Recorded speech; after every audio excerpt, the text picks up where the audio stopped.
Hi everybody, welcome back to my channel, or maybe it's the first time that we've met. I'm Alison, my channel is Sew Like Dotty, and I like to talk all things sewing, fabric, patterns, haberdashery, makes, upcycling,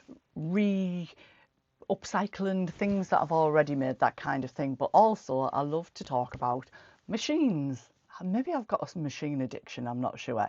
Anyway, I have got a lovely box here. Now, I am a Baby Lock ambassador in the UK, so for Baby Lock UK, and I have machines that I bought myself before I became a Baby Lock ambassador. I'm very passionate about Baby Lock machines, and I also downstairs have a Baby Lock Aspire combination overlock and cover stitch. Today it feels like a really special kind of unboxing because in this box is the Baby Lock Hagane. I think I'm saying it right. I'll put the name on the screen. Now this is their first, I think not just in the UK but maybe European, Baby Lock sewing machine that's been launched. It's brand new. I saw it at the Stitch Festival on the Baby Lock stand and I was beyond excited. If you know me, you know, you'll remember just how excited I was in March when I saw it. So I'm going to sort of unbox it today, and then I'm going to move forward and spend a few days getting to know it and come back and finish off the video and talk about how I found those initial stages. And then over the next few weeks and months I'll be using it in different things. So what is the Hagane? I'll put a picture of that in. So it is a straight stitch machine, so it's kind of a semi-industrial machine. It uses, I think the needles are DBX needles, which are an industrial needle, and it has lots of features that I will be taking you through. But the things that make me extremely excited about it is that this thing can just sew through layer upon layer upon layer of leather and, you know, vinyl. If you're sewing with vinyl, like I'm talking like, you know, 6 odd layers and things. And I will be testing that out, yeah, to the max as much as I can. And it's you've got variable speed on it, but it can sew up to 1500 stitches per minute. You can have the feed dogs at 3 different levels. You can obviously adjust the pressure foot. It's got 2 needle plates, so it has a Teflon coated needle plate, which I think is quite unusual, and it's also got a regular needle plate. And there are differences about the stitch width you can use with each of those, which I'll, you know, get into as I explore it more. It's also got your regular straight stitch foot and a Teflon foot. Now, the box would look different to the one that you would receive. This is kind of a demo machine that's been with Claire from Baby Lock and Katie for a little while. So I know when I take this out of the box, I think some of the accessories and the manual might be with Katie still, and they're still to come to me. But obviously when you unbox yours, it would be branded, it would you know, have the Baby Lock and everything on. So if you're thinking that looks quite plain compared to maybe other Baby Lock machines that you've got, I just wanted to explain why. So I'm probably going to leave the video running and edit it, and just get it out of the box and onto the table, and then yeah, we will have a look at it again then.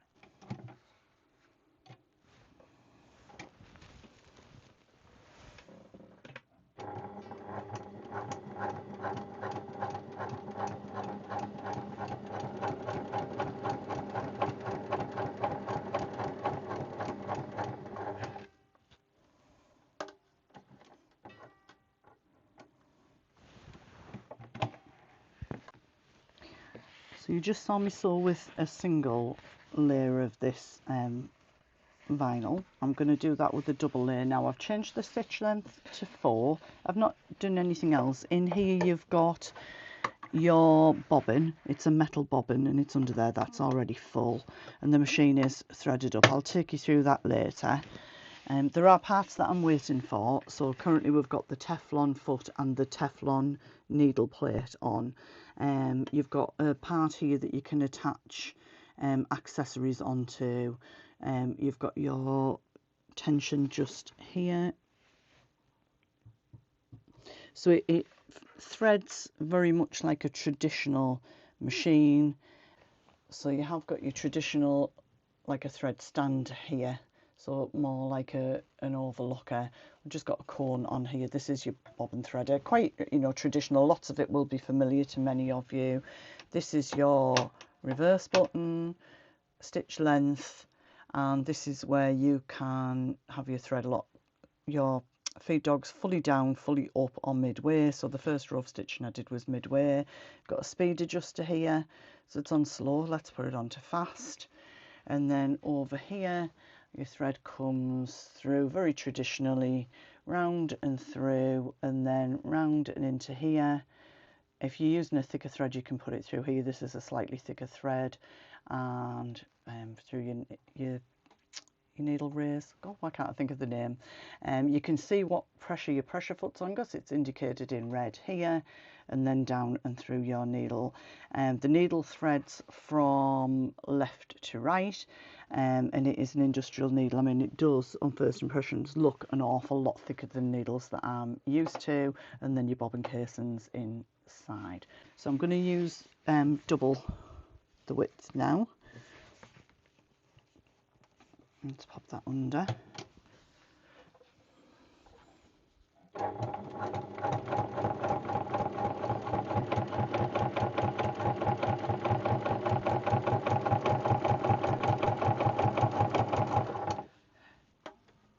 So you just bring your needle up manually, raise your presser foot, pull out to the side, and your thread comes out. You can see it's a slightly thicker thread.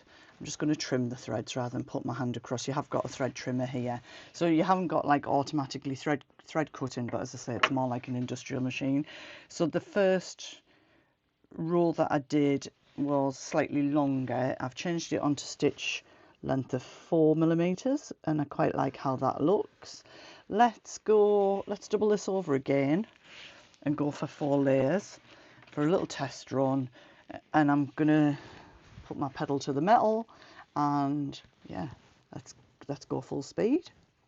So obviously you've got that, you can raise that up further if you need to just raise the presser foot even more. So we're going 4 layers here, which if I was doing this on, I've got a really good Brother sewing machine, a VQ2, but if I was doing this on there, I wouldn't dare put my foot down like I'm going to do now.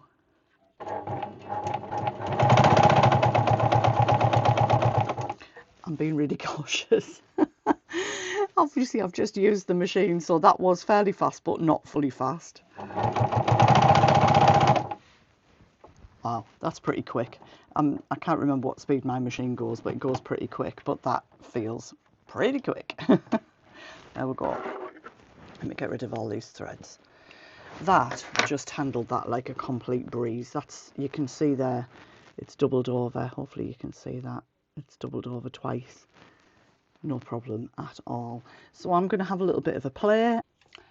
So yeah, I'm back. It's Sunday morning and I had a lovely play yesterday, played with some scrap, did different bits, and then decided to cut out one of the bags I make the most frequently, which is the BF Patterns Bestie Bag. And I do have other bag patterns. In fact, I ordered a new Ellie and Mac one called Melissa yesterday, which is again a curved bottom. I'll put a picture in.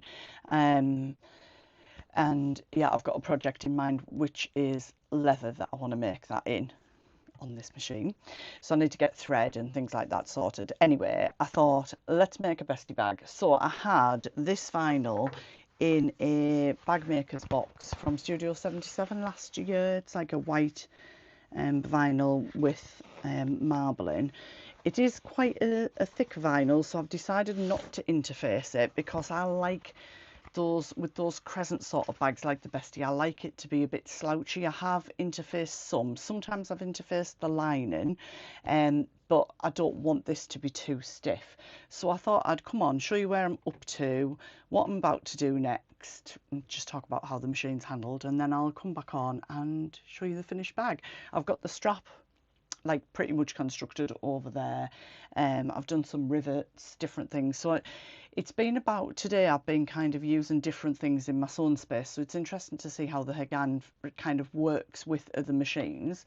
So the lining fabric that I chose for this bag is It's a Minerva exclusive. It was one of the less than a pound remnants that I picked, sorry, less than a metre remnants that I picked up for a pound. So it's this one here. So obviously this is the outside, then this will be the inside. I've put a pocket with a little label. I don't know how well you'll see it. It says fabulous. It's one of the little rosy cheeks ones just down there. I've just put the one pocket in. That's enough for me really. And everything else was part of the, it's not a kit, it's a box. I'm currently not getting them, but obviously if I'm going to be making more bags, I might go back to the bag maker's box because the quality of everything Emma does is lovely. I had this little heart sort of keyring charm. I think that was from one of the So Virtual gang in my advent calendar, so I thought I'd pop that on because I've gone rose gold, because this was the zip, so you can see that that's gold and that's rose gold. And then I'll show you the strap when it's finished. Oh, I can show you some bits of it where I've done the rivets. Let's have a look. So this is the webbing. So this is rose gold. It sparkles. I don't know if the camera will pick that up. And I've just popped these rose gold rivets in there on my green machine just to give that some support. I like the finish detail. I've decided not to put a label on the outside. I want to keep it quite plain. So it'll go with lots of like nude natural colours that I'm going to wear over the summer, and then winter white in the winter. Okay, so I've already got I've overlocked this because A, because it's linen, it's quite a loose weave. B, because lots of it's on the bias, so I didn't want it to stretch out. So I've overlocked this edge together, but I'm going to sew that round as well. I've overlocked the edge of this piece and the what's it called, the base piece, not the facing. It'll come back to me, I'll put it in. I've overlocked that edge, and that's where I'm going to leave the gap to turn it through. If you want to make the Bestie bag, a really good video is Sid Graham's. It's the one that I watched to kind of do the technique, because I could use instructions, but it's nice to have a bit of company and do a video. So I need to leave a gap, and then all I've got left to do is the gusset, that's the word, attach the gusset, and then put these bits in for the bag strap to attach to. The pattern itself has the bag strap included in a self fabric. I wouldn't have got that out of this vinyl. In order to do this in the vinyl, I had to cut the base in two halves. I added on a 1 centimetre seam allowance. Well, it's like half a centimetre on either side. I don't know if you'll even see that, but I joined it together, and then on the back I flattened it off just by hand, and I've sort of top stitched down there. So I've done that before in order to get a bag out of a roll of vinyl. So that's the outer gusset there. Okay, I'm going to leave you there. I'll come back whenever to do.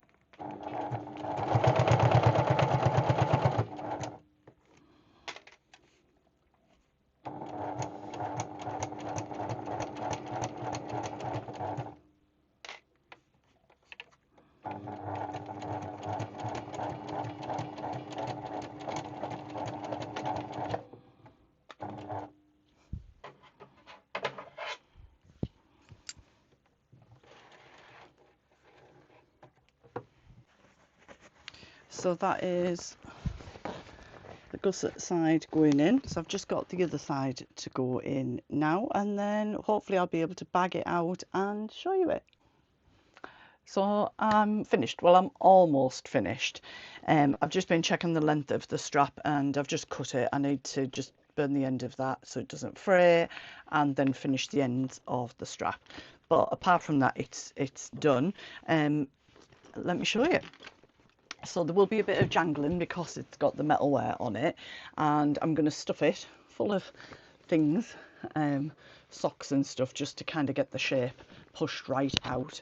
Yeah, I absolutely love it. I love this bag anyway, but I wanted to just really give the machine a bit of a workout. Let me try and put it on without it hitting my mic. I'll get a picture and probably pop that in.